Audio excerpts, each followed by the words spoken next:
Stealing a police car goes wrong. A police car is one of the riskiest things you can Damn. attempt, with any wrong move resulting in certain jail time. So what does it look like when stealing a cop car goes horribly wrong? Good sticks. Today we cover Ooh. exclusive body Whatever crash that was, he might be over with. I ain't gonna lie.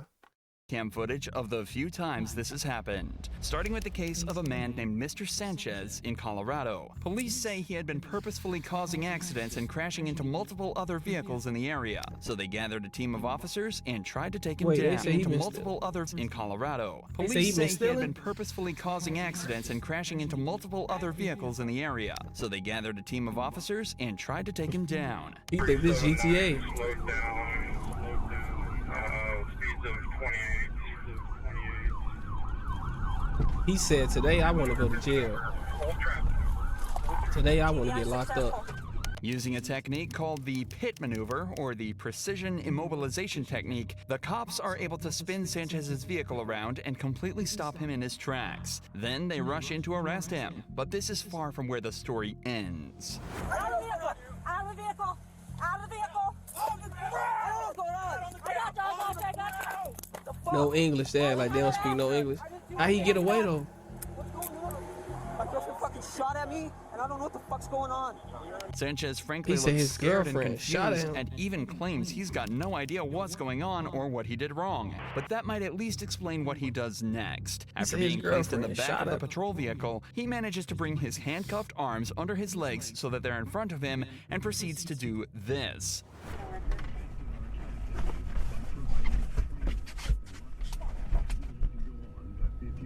He stole the car with handcuffs on. He too lit. Sanchez jumps into the front of the patrol vehicle and simply drives away. For some reason, the car didn't have a partition between the front and the back and evidently had the keys ready in the ignition. And what's worse, the police had left a service rifle on the passenger seat of his new ride, so he was now speeding away, armed in a stolen vehicle. You getting ridden up, probably fired. Set I ain't gonna lie. set up as you can get. You can't shoot that motherfucker with handcuffs on from the front, dog. He's not anymore. The rifle is in You the right, vehicle, though. passing the 390. Speed's 123.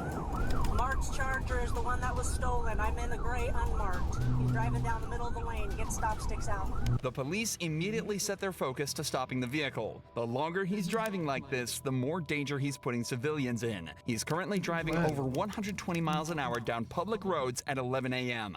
If this is allowed to continue any longer, many lives will be put at risk. So the cops aim to put stop tricks, or stingers, in place. Strips of spikes that puncture the tires and Not yet. stop the vehicle in its tracks. The only issue is that Sanchez is a better driver than they realized.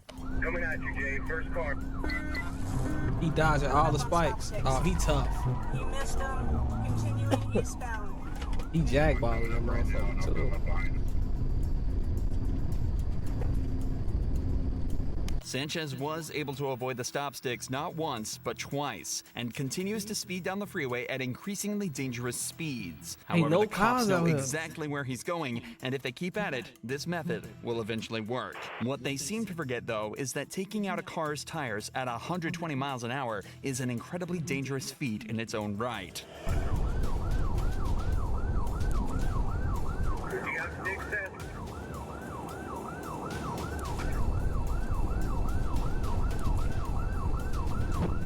Good sticks. We got a 10.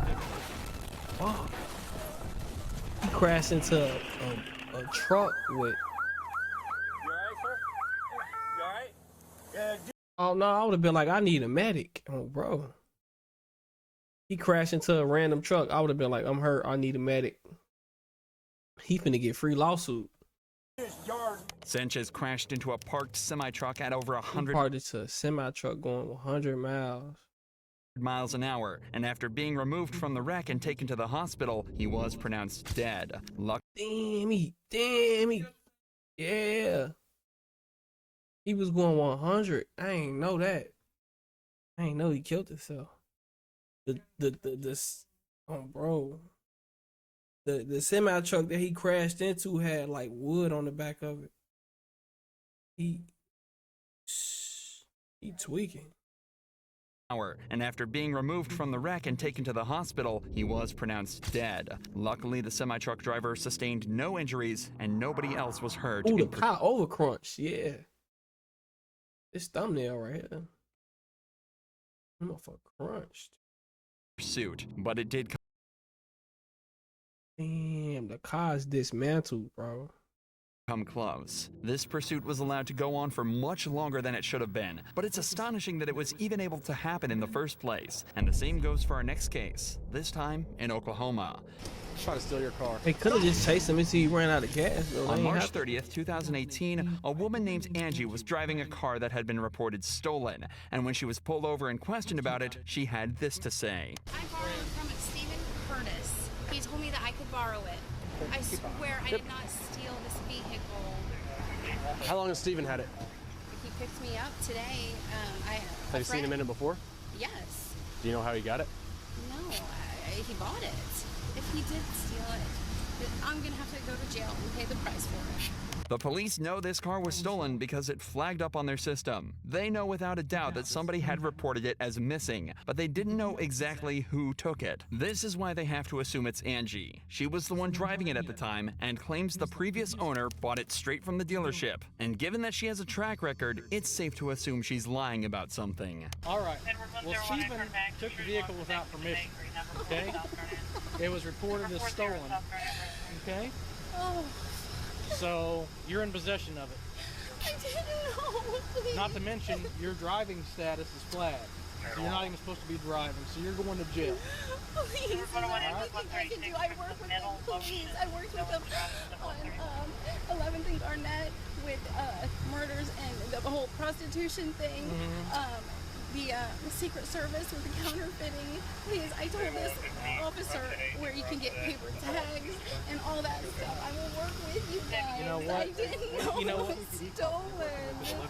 Angie then tells the officers that she's in regular contact with the captain at another police department working as an informant, and could even give them information on local drug dealers. But obviously that doesn't excuse her of what she's doing here. So they decide to sit her down in a patrol vehicle while they continue the investigation. But for some reason, they decide to put her in the front passenger seat of a running police car, something that a car thief would realize instantly.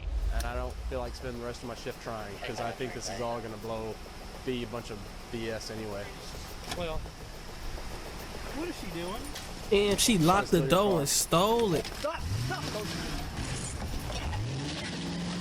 David 136, suspect just stole my vehicle. Is heading southbound on Memorial from 33rd. Angie simply shifts over to the driver's seat, locks the door, and speeds away without a moment's notice. Luckily, it's around 1 a.m., so there's very little traffic on the road. But nevertheless, I never seen no officer arrest somebody and put them in the front seat.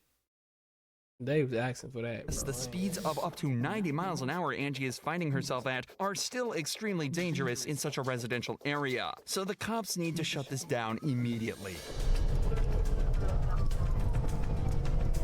David 104, still in Memorial. There's another cop. Check.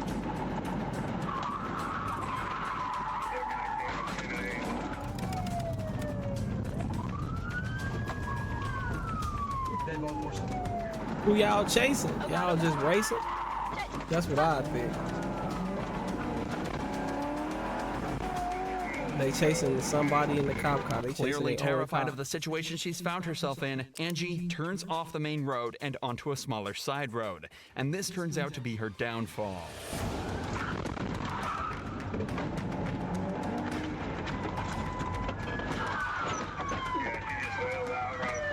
She bailed out. Cornered, Angie realizes her only option is to bail from the vehicle and sprint away. But the cops are trained for situations just like this, and she'll have a hard time staying out of their grasp for long, especially while she's handcuffed. Is that her right there? There she is. They got out on speed. Come here now!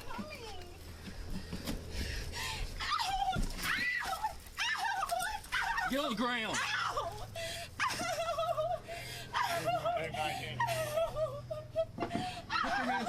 Put your hands over here. Will somebody unhook her hook so we can put them back? They be acting like that shit hurt so bad. If it's an adrenaline rush Angie was after, she sure got it. But that also comes coupled with a considerably larger sentence than she was originally facing.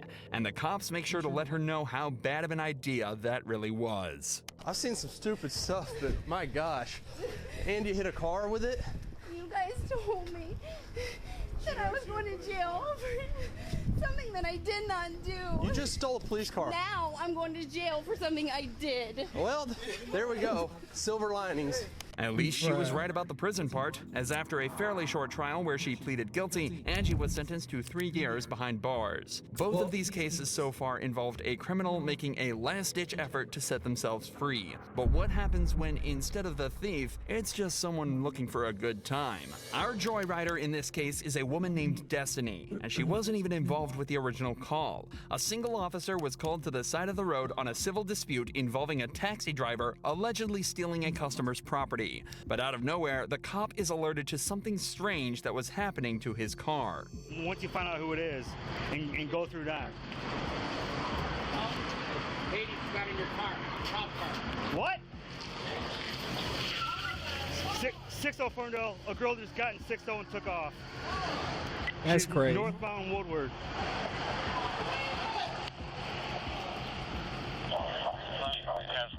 Is there a car close? The cop is understandably shocked. He's never been in a situation like this, and they definitely don't train for it. The best he can do is radio in a description and ask for a pickup so he can help take the joyrider down. A black female walked across Woodward. I was talking to the gentleman at the bus stop. She got in the driver's seat and took off, northbound on Woodward. You got a GPS on your truck? Yeah, there's GPS. As the woman points out, most, if not all, police vehicles are fitted with a GPS tracker that dispatch uses to help coordinate things back at base. Now, all it comes down to is a giant game of cat and mouse across Detroit. The cops know the area better and they're better drivers, so it doesn't take long to get the stolen vehicle back in sight. Stole a vehicle. Yeah, a random girl. She wasn't even getting arrested. She just walked up and stole that one for no reason.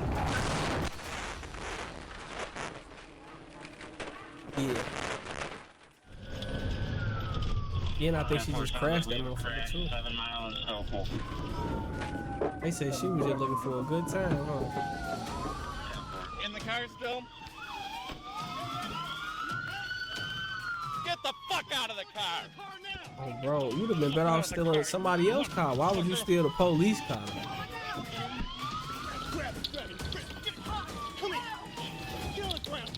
Yeah. Black. Put her in this. 612 Ferndale. And she rear-ended somebody, so whoever got rear-ended getting a lawsuit. in danger? What a They getting some You know how many money. people you just put in danger doing this? Unbelievable. Get in. Unfortunately for us, there were no exciting chases or strategic maneuvers used to take They'd Destiny be really down. shocked. She simply crashed into a parked car at over 80 miles per hour, completely wrecking her new ride. Multiple other vehicles also received damage from the event, and so Destiny was charged with unlawfully driving a vehicle, stealing property worth over $20,000. And she smiled at her. Yeah. And fleeing police in an automobile. She was sentenced to 4 years in prison. She got 4 years for that. Ooh. A patrol car stolen from you must be one of the most surprising things that can happen to an officer. But in this situation, where 2 cars were stolen from right under their noses in a row, it must be straight up embarrassing. Oh, you kidding me? During the first pursuit, the suspect was speeding down a public freeway and being chased by multiple cop Is this real helicopter footage? They snapping. cars, all while somehow managing to evade multiple pit maneuvers. This cop managed to put all his training to work and rammed the escaping vehicle off the road. Almost instantly, the wrecked patrol car is now surrounded by the police, but somehow not a single cop saw this coming. Hey, y'all, do not walk up on this car. We got enough people up here. Dog! Press the dog! Bro, he got out and stole another car. He stole 2 cars.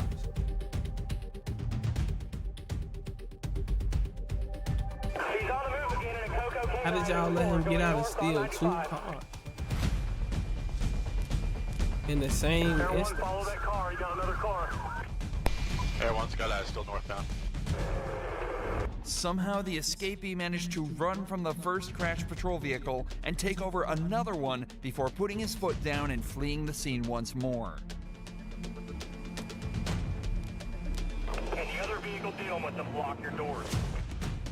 Hit him with the spikes quick. Alright. Delta 32, advise northbound.